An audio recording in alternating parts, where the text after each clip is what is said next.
Hello, and welcome to Message Magazine's daily devotional reading, Thoughts in Worship.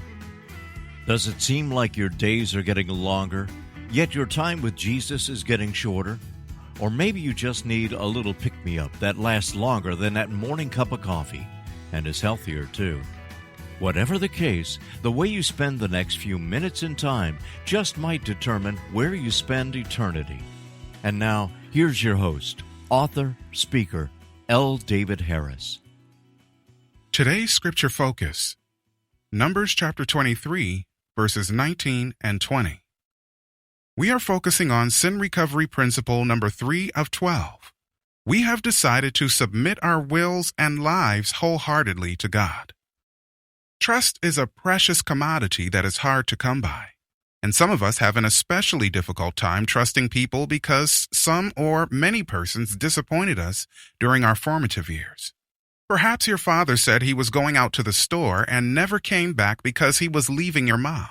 Maybe your mom promised he would come back for a visit during the holidays, but he actually moved in with another woman and her children, and you found out.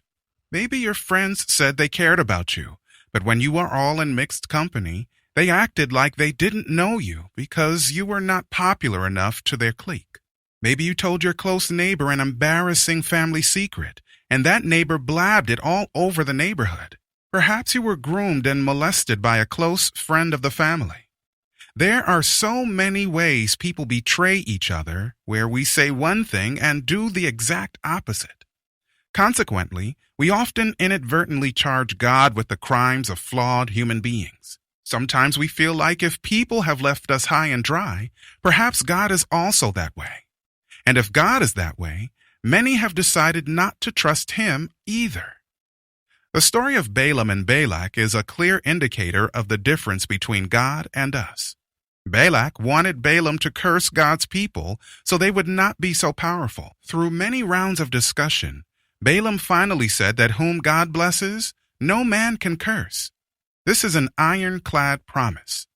The irony of the situation is that God knew His people would eventually falter. Yet, as long as they submitted their will to Him, He would continue to protect and bless them. Numbers chapter 23, verse 21. He is nothing like us. God cannot lie. He cannot break a promise. He cannot fail.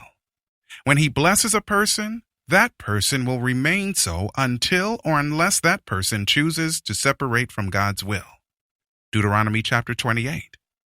So if you want to live a blessed life, surrender your will to God. Do not make any decisions that will jeopardize your relationship with Him. As long as you accept His power to keep your promise of submission to Him, He will continually overtake you with blessings, even when trials inevitably come. Then one day, the ultimate benefit will come as a reward for submitting to God. Those who remain faithful will see God's face one day and live under His banner of blessings forever. Thanks for joining us, listening friends. Always remember, the way you spend your time now just might determine where you spend eternity. Until next time, be at peace.